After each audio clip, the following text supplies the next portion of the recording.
میں نے کہا جو آپ نے فیصلہ کرنا کیجئے گا، میں تو جا رہا ہوں. اور پھر مجھے لفٹ میں جھولے دیے گئے، 1 گھنٹہ 1.25 گھنٹہ لفٹ میں جھولے دیے گئے. لیکن میں نے اس وقت بھی کہا تھا ایک طبقہ ہے جس پہ آپ کنٹرول نہیں کر سکتے، اور وہ وکیل ہے. اور آج آپ نے اس کو بھی مارنے کی پوری کوشش کی، لیکن میں نے کہا میں مر بھی جاتا تو کالا کوٹ نہیں مرتا تھا، کالا کوٹ زندہ تھا. تو یہ کیا سمجھتے ہیں؟ اس طرح سے کیا آپ وکیل کی آواز کو دبا دیں گے؟ کیا آپ کا خیال ہے اس طرح سے وکیل جو ہے دبک کے گھر میں بیٹھ کے چھپ جائے گا؟ آپ نے میرے گھر پہ پھول جھڑیاں برسائیں، بھلے کرتے رہیں.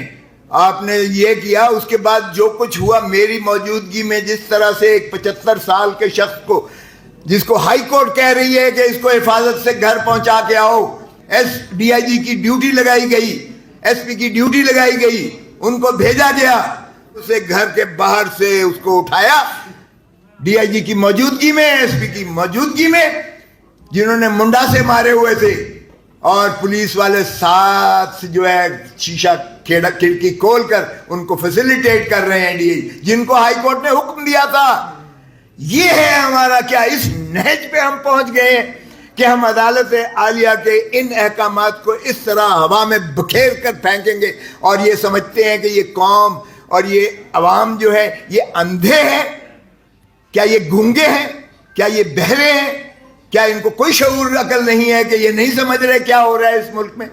آج کوئی آئین کی عملداری نہیں ہے. سپریم کورٹ کہتی ہے کہ 14 مئی کو الیکشنز کرواؤ، 90 دن کے اندر الیکشنز کرواؤ.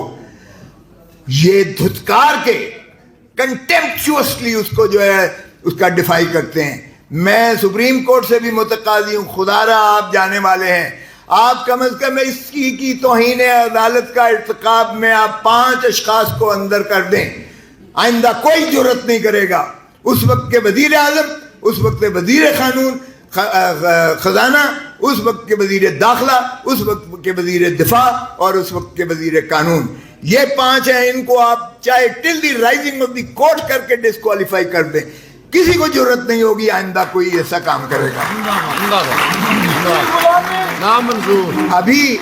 ابھی انہوں نے کل مجھے ایڈیشنل آئی جی کا فون آیا اور اس نے کہا جی آپ کا بیان لینا ہے، یہ جو چودھری پرویز الہی کو اٹھایا گیا ہے اس میں ہائی کورٹ نے انکوائری کی ہے.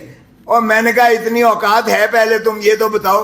ہائی کورٹ کو بھی میں نے کہا، اور میں نے وہ آئی جی کو کہنے لگے کہ آپ انکوائری کریں، تو میں نے کہا بھولے آلے دے آرائیں اوے چور تو اوے سائیں. میں نے سرائکی میں ہی کہا، اور میں نے کہا سائیں جو چور ہے آپ اسی کو جو ہے ذمہ دے رہے ہیں کہ وہ انکوائری کر کے آپ کے آگے کیا وہ انکوائری کرے گا.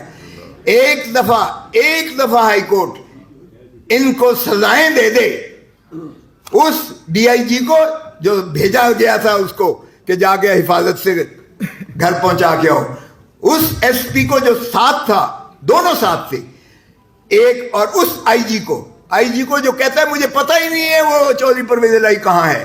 واہ تغافل عارفانہ کی انتہا ہے. میں کہتا ہوں ان 3 کو ایک دفعہ ہائی کورٹ توہین عدالت میں سزا کر دے. آئندہ کوئی احکامات پولیس والا ماننے کے لیے تیار نہیں ہوگا، کوئی نہیں کرے گا، اس لیے کہ ہر کوئی اپنی جو ہے وہ دیکھتا ہے، اپنا دفاع کرتا ہے، اپنا بچاؤ کرتا ہے. اور یہ غلامی کیوں کرتے ہیں؟ قائد اعظم محمد علی جناح نے 48 میں تقریر کرتے ہوئے بیوروکریٹس کو کہا تھا کہ بھائی دیکھو حکومتیں آتی جاتی رہنی ہیں، تم ریاست کے ملازم ہو، تم نے وہ کام کرنا ہے جو ریاست، آئین، قانون آپ کو جو ہے جو اختیار دیتا ہے، جو آپ سے تقاضا کرتا ہے. حکومت کے یا اکابرین کے غلط احکامات کو آپ نے نہیں ماننا، اس لیے کہ حکومتیں آتی جاتی رہتی ہیں. ہم نے اپنی ریاست کو بدقسمتی سے، جو ریاست کی تعریف جو آئین میں کی گئی ہے وہ عوام ہیں، جس طرح کہا کہ عوام ہی یہاں اپنے حق کے ووٹ کے ذریعے اپنے ایوان بناتے ہیں، پارلیمان بناتے ہیں، اسمبلیاں بناتی ہیں، اور وہیں سے مترشح ہوتی ہیں حکومتیں. یہی ریاست ہے. اس میں نہ افواج پاکستان ہے، اس میں نہ عدلیہ ہے، اس میں نہ کوئی انتظامیہ ہے، اس میں کوئی اور کی گنجائش نہیں ہے. یہ ہے ریاست. اور آئین کے آرٹیکل 5 میں کہا گیا وفاداری ریاست کی، یعنی وفاداری آئین کی اور پاسداری اس کی کانسٹیٹیوشن کی، آئین کی اور قانون کی. اس میں کہیں کسی اور طبقے کا ذکر نہیں ہے. سو آئین تو یہ آپ پر واجب اور لازم کرتا ہے کہ ہر ایک نے تابع داری کرنی ہے، وفاداری کرنی ہے، عوام کے ساتھ کرنی ہے، اور عوام ہی ریاست ہے. ہم نے ریاست کو تابع کر دیا حکومت کے، ہم نے ریاست کو حکومت کو تابع کر دیا عدلیہ کے، اور آج آپ نے حق کے لیے لبیک کہنے والے، چاہے وہ سپریم کورٹ بار ایسوسی ایشن ہے یا کالا کوٹ ہے، اگر آپ نے ان کے پیچھے یا ان کا ہم نوا ہو کر آپ نے ایک تحریک نہیں چلانی ہے تو پھر مقدر آپ کا غلامی ہے.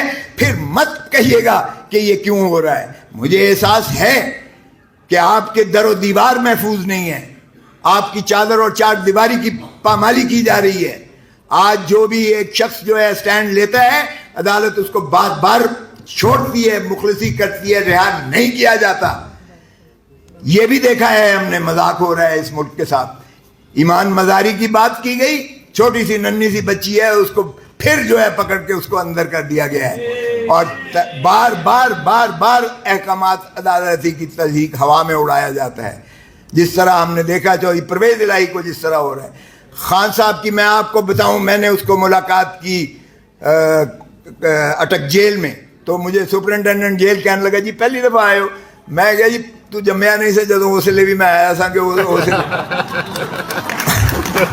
میں نے کہا اس وقت بھی ایک محبوس تھا یہاں جس کا میں کیس کر رہا تھا، اس وقت بھی میں یہاں آیا تھا.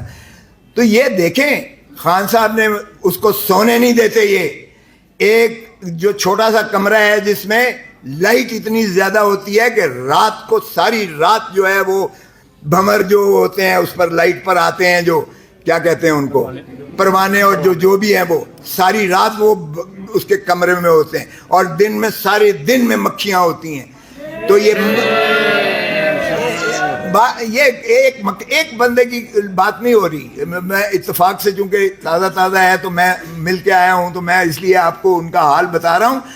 لیکن 2 راتیں 3 راتیں جگراتا دے کے، لیکن اس نے شکایت نہیں کی ہے. اور وہ زندہ باد.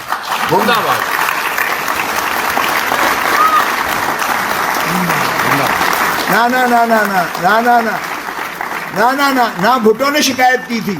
بھٹو نے شکایت نہیں تھی کی. گیا تھا ڈپٹی کمشنر معافی نامہ لکھوانے.